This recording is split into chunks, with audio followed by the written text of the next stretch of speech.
오늘 성경 말씀은 요한복음 20장 19절로 23절에 있는 말씀입니다.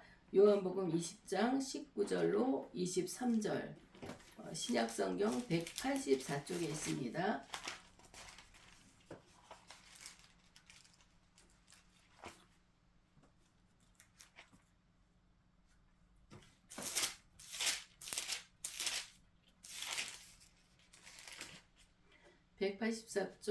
요한복음 20장 19절로 23절 말씀을 봉독해 올리겠습니다.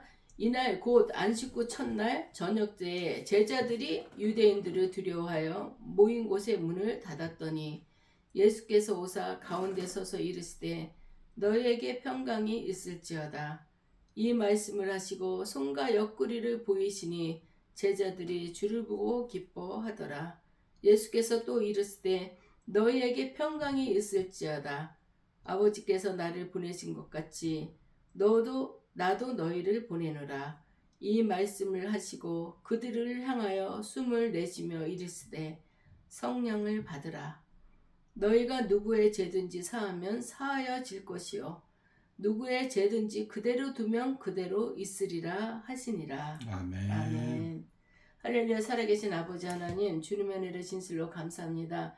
오늘도 주님께서 부족하고 부족한 자 이 자리에 세우셨습니다. 하나님, 오늘도 주님의 도구로 쓰면 온전히 쓰임받게 하여 주시옵시고 이 시간 오로지 주님이 저를 보고 삼아 주셔서 주님이 말씀하시는 것을 대언할 수 있도록 우리 주님 도와주시옵소서.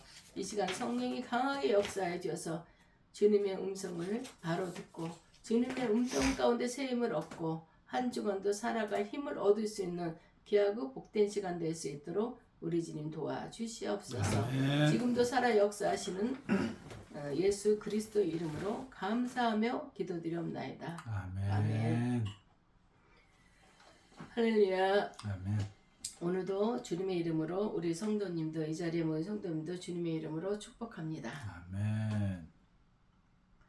우리가 지지난주에 부활주일을 저희가 부활주일로 섬겼죠. 그리고 이번에는 우리가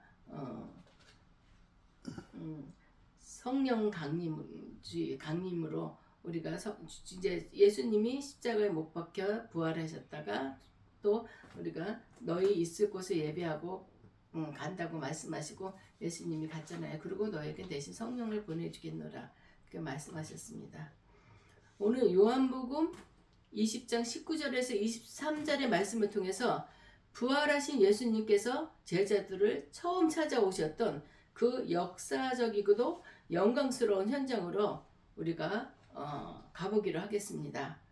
이 본문 배경은 안식 후 첫날 저녁이라고 얘기했습니다. 제자들은 유대인의 그 두려워하는 문들을 굳게 닫고 한자리에 모여 앉았습니다. 그들이 스승이었던 예수님을 십자가에서 처참하게 처형당하시고 무덤은 또 비어있다는 소식을 들었습니다. 우리가 이분들의 심령을 볼 때 기뻤겠어요? 기쁨보다는 혼란이 더 이들의 마음을 복잡하게 했고 소망보다는 보복에 대한 공포가 그들을 짓누르고 있었던 그런 시기였습니다. 왜냐하면 이분들은 예수님의 제자들이었잖아요. 너네들도 예수를 쫓아다녔던데 너희들도 죄 없다 안 한다 하면서 이들에게 보복을 할까봐 많이 두려워하고 떨고 있었습니다. 여기서 문이 닫혀 있었다는 것은 단순히 우리가 누구를 못 들어오게 문을 차단했다는 그 의미만은 아닙니다. 그것은 세상에서부터 단절된 제자들의 고립된 마음 또 절망의 상태를 상징하고 있는 것입니다. 하지만 바로 이 순간 죽음을 이기시고 부활하신 주님께서 그들 한가운데 나타나셨다는 것입니다. 오늘 이 말씀을 통해 우리의 삶이 닫힌 문을 열고 찾아오시는 주님의 은혜를 우리는 생각해 봐야 되겠습니다. 본문의 상황을 이해하기 위해서는 당시 제자들이 처했던 그런 시대적, 심리적 배경을 우리가 살펴볼 필요가 있는 것입니다. 정치적 압박과 두려움 속에 있었죠. 이들은. 당시 예루살렘은 유대 종교 지도자들의 기사가 등등했던 그런 시대였습니다. 예수님은 신성 모독한다고 반역죄로 몰아서 처형시켰죠. 그들에게 있어 예수의 제자들은 다음 제거 대상이 되겠죠. 너네들도 쫓아다니지 않았냐. 그렇기 때문에 예수를 처형시키고 이제 제자들도 하나하나 처형시키지 않을까, 이런 두려움에 있었던 것입니다. 제자들이 문을 닫고 숨어 있었던 것은 지극히 현실적인 생존의 위협 때문에 그러고 있었던 것입니다. 예수님께서 이제 돌아가셨어. 그러면 다음 차는 우리야. 그러니까 한 곳에 모여서 문을 잠그고 이들이 두려워 떨고 있었던 그런 상황을 말씀하고 있었습니다. 또 3년 동안 모든 것을 버리고 따랐던 메시아가 허무하게 죽었던 사실은 제자들에게 감당하기 힘든 그런 영적 외상 증후군일 수도 있죠. 외상 스트레스도 있습니다. 부활의 소식은 들었어요. 예수님이 부활하셨다는 소식은 들었지만 아직 그 실제를 눈으로 확인하지 못한 상태였기 때문에 그들의 마음은 흔들리고 있었던 것입니다. 이들이 예수님이 돌아가시고 나서는 정치적 압박과 두려움에 이제는 우리 타겟인데 이걸 어떻게 해야 되나, 그런 두려움과 압박이 있었고, 영적으로는 우리는 예수님을 따랐는데 예수님이 만왕의 왕이라고 그러고 그분이 왕이라는 것을 우리가 인식하고 따랐는데 예수님은 십자가에 못 박혀 돌아가셨기 때문에 제자들은 이게 혼란스러운 거예요. 우리가 지금 3년 동안 섬겼던 사람, 3년 동안 다녔던 사람은 무엇이었나? 그런 스트레스로 그들의 믿음이 흔들리고 있었죠. 그리고 거기서 베드로 같은 경우에는 주님을 부인했잖아요. 예수님 신문방할 때 어떤 꼬마 여자애가 당신도 저분하고 같이 있지 않았냐? 나는 아니다. 3번이나 부인했잖아요. 그런 죄책감 때문에 내가 예수님을 따른다 하면서도 다른 제자들도 십자가의 곁을 지키지 못했어요. 그렇지만 베드로는 수제자잖아요. 주님이 살아나셨다는 소식은 반가우면서도 동시에 주님을 배신했던 자신들이 부끄러운 모습 때문에 대면하기 두려운 소식이기도 했습니다. 너희들 나를 이렇게 정말 너희들 목숨까지도 바칠 정도로 나를 사랑한다고 얘기하고 주는 그리스도서 살아계신 하나님의 아들이라고 얘기를 했건만 너네들은 지금 나한테 나를 모르고 멀리하고 너희들 다 내가 십자가에 못 박힐 때 너네 어디 있었냐 책망할까봐 이들은 두려웠어요. 그리고 그렇게 한 자신들이 양심에 찔렸던 것이죠. 그런 죄책감과 또 핍박과 내면의 죄책감이라는 그런 것 때문에 이들은 아주 많이 괴로워하고 있었던 시기입니다. 그런 시기에서 부활하신 예수님께서 절망 속에 있는 제자들에게 나타나셔서 그들에게 너네 왜 내가 십자가에 못 박혔대? 너네 도망갔어. 나를 배신했어. 이러려고 오신 게 아니었어요. 주님은 가장 먼저 그들에게 꼭 필요한 3가지를 선물을 해주셨습니다. 첫 번째, 너희에게 평강이 있을지어다. 예수님의 첫 번째 말입니다. 그것은 평강이라는 것이죠. 히브리어로 샬롬. 단순히 전쟁이 없는 상태가 아니라 하나님과의 관계가 회복됨으로써 얻는 완전한 안녕이라는 뜻이죠. 제자들의 두려움을 아셨던 주님은 평강의 선포를 통해서 그들의 불안을 잠재우셨던 것입니다. 그들이 불안하고 초조하고 그랬을 때 겪어봤겠지만 우리 인생 삶에서도 걱정거리 있고 근심거리 있고 내가 해결해야 될 문제가 있고 이럴 땐 방법이 없고 그러면 얼마나 불안하고 잠을 못 잘 정도입니다. 그런 상태에서 제자들이 그런 상태이라는 걸 알고 예수님께서 그들 가운데 오셔서 너희에게 평강이 있을지어다 이런 말씀을 하신 것입니다. 그랬을 때 맨 처음에는 예수님인지 몰랐겠죠. 그렇지만 손과 옆구리를 보이시면서 자신이 죽으셨던 그 예수임을 확증해 주셨어요. 그랬을 때 제자들은 주를 보고 기뻐하게 되었습니다. 두 번째는 그들을 향해서 숨을 내쉬며 이르시되 성령을 받으라. 주님은 평강을 선언하시는 제자들에게 숨을 내쉬었습니다. 후 하고, 이거는 성경 말씀에 보면 창세기에 보면 사람을 지어놓고 그들의 코에다 성령을 부어주셨습니다. 그럴 때 사람으로서 호흡하는 사람이 됐던 것처럼 그들에게도 생기를 부어놓으셨던 것처럼 그들에게도 하고 생기를 불어 넣었던 것입니다. 주님의 부활은 제자들의 새로운 피조물로 재창조하고 계셨던 것입니다. 인간의 의지와 결단만으로는 사명을 감당할 수 없기 때문에 주님은 당신의 영인 성령을 그들에게 부어주셨던 것입니다. 세 번째는 아버지께서 나를 보내신 것 같이 나도 너희를 보내노라. 아버지께서 나를 너희 가운데 내가 하늘에 십자가에 못 박혀 돌아가셨고 또 다시 부활하셨잖아요. 그리고 예수님께서 나를 너희에게 보내주셨던 것처럼 나도 너희를 보내노라. 어디로 보냈겠어요? 세상 가운데로 보내신다는 것이겠죠. 너희가 누구의 죄든지 사해주면은 사해질 것이라고 말씀하셨습니다. 예수님은 제자들을 다시 세상으로 파송하십니다. 3년 동안은 예수님과 같이 다니셨죠. 예수님이 십자가의 사건과 부활을 하시고 다시 너희들 다시 세상 가운데 가라고 보내셨던 것입니다. 숨어있던 그들을 불러내어 세상에 빛으로 삼으시는 것입니다. 나를 예수님을 쫓아다녔던 너네들도 죄인이다 하고 우리를 쫓아다니고 우리를 또 법정에 세우는 건 아닌가, 우리에게도 피해가 오는 거 아닌가, 벌벌 떨고 있던 자들에게 예수님이 오셔서 내가 너희에게 평강을 주노라.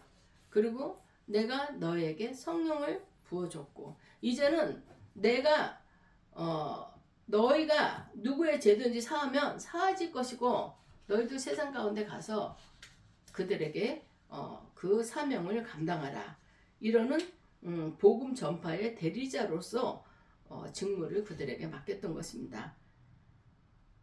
이 말씀은 우리가 2000년 전 제자들뿐만 아니라 오늘날을 살아가는 우리에게도 강력한 울림입니다. 너희가 예수만 믿는 것이 아니라 너희는 나만 믿는 것이 아니라 내가 너희들을 파송했다 세상에. 그러니까 너희들도 나가서 전하라. 너희들도 나가서 전하라. 이걸로 우리는 받아들여야 됩니다. 성경의 제자들에게 하시는 말씀만 아니라 지금 예수님을 주여 주여 부르짖는 우리에게도 주님은 이 말씀을 하고 계시는 것입니다. 제자들이 문을 닫았으나 예수님은 그 가운데 서셨습니다.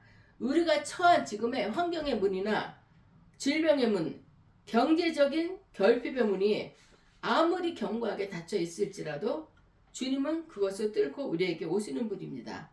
주님이 장벽을 뚫고 제자들에게 나타났던 것처럼 우리가 현재의 시대를 살아가는 우리가 환경의 문이 닫혀 있을 수 있어요. 질병의 문으로 어려움 당할 수 있습니다. 경제적인 결핍의 문이 아무리 견고하게 닫혀 있고 에워싸여 있더라도 시공간을 초월하신 주님은 우리에게 오신다는 것을 우리는 알 수 있어야 되겠습니다. 아멘. 환경이 이래서 난 못해요. 특히 전도하다 보면 그런 말들을 많이 해요. 아유, 우리 남편이 안 믿어서요. 우리 시댁의 조상 대대로 불교 집안이라 저는 어림도 없어요. 환경을 핑계대고 안 하는 사람들. 그렇지만 우리는 주님이 나와 함께 하시기 때문에 환경까지도 우리는 초월해야 된다는 것입니다. 주님께서는 어떠한 물리적, 영적 장벽도 장애물이 되지는 않습니다. 제자들의 상황은 변하지 않았습니다. 예수님께서 평강이 너희에게 있을지어다 말씀을 하셨지만 이들의 상황은 아직도 변한 것이 없었습니다.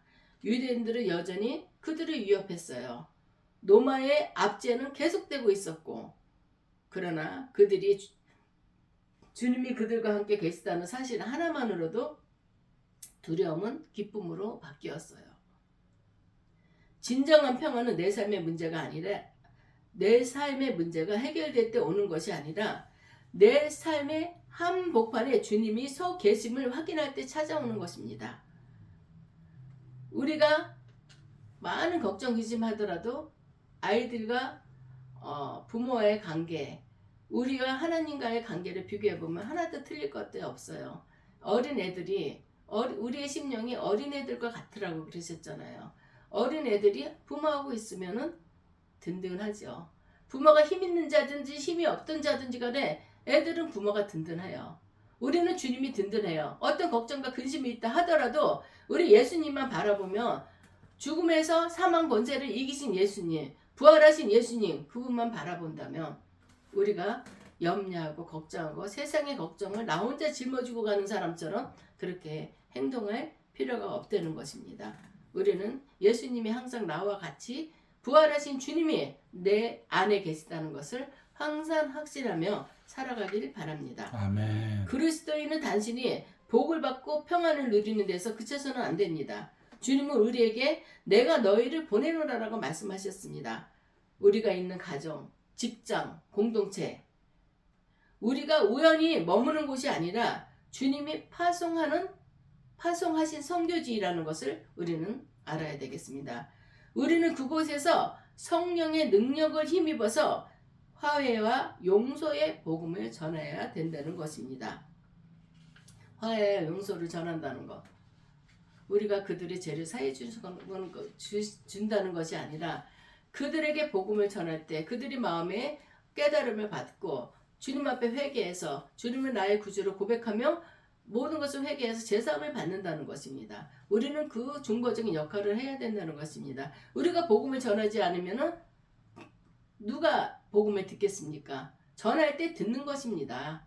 복음을 전할 때 하나님이 역사하시는 거예요. 내가 복음을 전할 때 내가 하는 말을 상대방이 듣는 것이 아니라 내가 복음을 전할 때 살아계시는 하나님의 그 마음을 만져주신다는 겁니다. 그래서 그가 깨닫게 해주시고 또 마음에 찔림을 받게 해주셔서 나도 예수를 믿어야 되겠다. 주님 앞에 나와서 내가 지은 죄를 회개하고 그럴 때 제사함을 받는다는 것을 얘기하고 있는 것입니다. 부활하신 예수님은 오늘도 우리 모든 자들에게 닫힌 문 앞에 계시는 것을 우리는 알아야 되겠습니다. 그리고 말씀하십니다. 너에게 평강이 있을지어다. 우리에게 평강이 있을지어다. 아무리 복잡한 물, 지금 우리가 세상의 문들이 나한테는 다 외면하고 있는 것 같이 정말 답답할 때가 많이 있죠. 왜 나한테만 이렇게 어려움이 닥칠까? 이런 생각도 많이 들 겁니다. 그렇지만 이 가운데 주님이 나와 함께 하시다는 것을 우리는 깨달아야 되겠습니다. 제자들도 한 곳에 모여서 무슨 얘기를 했겠어요?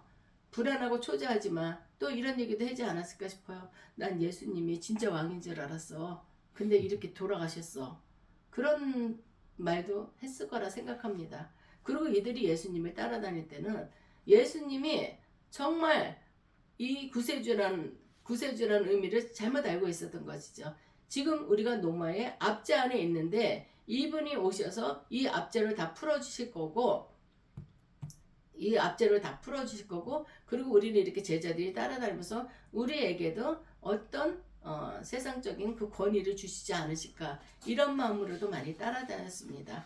우리는 이거를 보면서도 우리는 영적인 분별력을 가져야 된다고 생각합니다. 영적인 분별력이 없이는 우리는 세상적으로만 생각하는 거예요. 내가 세상적으로도 내가 얼마 동안 금식을 하면 그래야 성경 말씀에 금식은 우리의 이렇게 압제당한 것들을 다 풀어준다고 했습니다. 그것만 그 말씀 가운데 그 깊이를 모르고 이렇게 풀어준다니까 모든 게 다 풀릴 거다. 그리고 우리는 육적인 축복을 많이 바라고 사는 사람들입니다. 예수를 믿으며 나에게 진짜 로또락도 맞지 않을까? 나에게 또 어떠한 것들이 이렇게 되지 않을까? 이런 것들을 육신의 일들만 많이 생각을 하고 있습니다. 그렇지만 하나님은 우리 영이 잘 될 때 범사에 감사하고 된다고 그랬습니다. 우리의 영은 하나님과 상관없이 흐르고 있는데 교회만 나오고 진짜 누가 교회 나가면 복 받는다 그러더라. 그래서 교회를 나왔어요.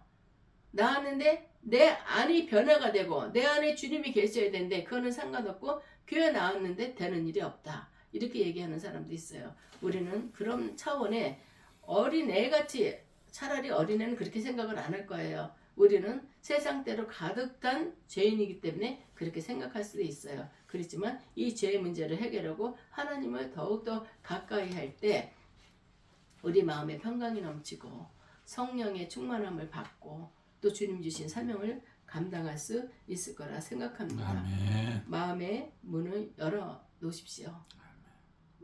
주님이 오실 수 있도록 성령의 충만함을 받아야 됩니다. 그래야만 성령의 인도함을 받을 수 있는 것입니다. 우린 이런저런 일로 인해서 불안해하고 초조해하고 두려워하는 그런 자들이 되지 말아야 됩니다. 왜냐하면 내 안에 주님이 계시는데 내가 무엇이 두렵고 무엇이 염려됩니까? 애들끼리도 둘이 싸우다가 밖에서 싸우다가 자기네 부모만 나타나면 얘는 힘을 얻는 거야. 얘가 이기는 거예요. 우리 안에 주님이 계셔요. 우리 세상으로 하나님이 다 파송하셨잖아요. 그곳에 주님이 내 안에 계시다는 걸 생각하면 세상에서도 우리가 승리자가 되는 것이라는 걸 우리는 알아야 되겠습니다. 아멘. 예수님께서 제자들에게 나타나셔서 손과 옆구리의 상처를 보여주셨잖아요.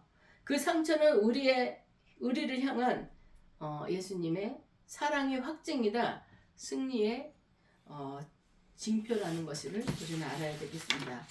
이제 성령의 충만함을 받으셔야 됩니다. 주님이 불어넣어 주시는 그 생기를 마시며 다시 일어나야 됩니다. 세상으로 나아가 제사함의 복음을 전하고 세상의 평화를 심는 그런 사명자가 되어야 되겠습니다. 부활의 주님이 여러분과 항상 계십니다. 지금도 계시고 장차 계실 우리 주님이십니다. 그 주님과 함께 승리하는 한 주간이 되시길 예수 그리스도의 이름으로 축원합니다. 아멘. 기도하겠습니다. 할렐루야.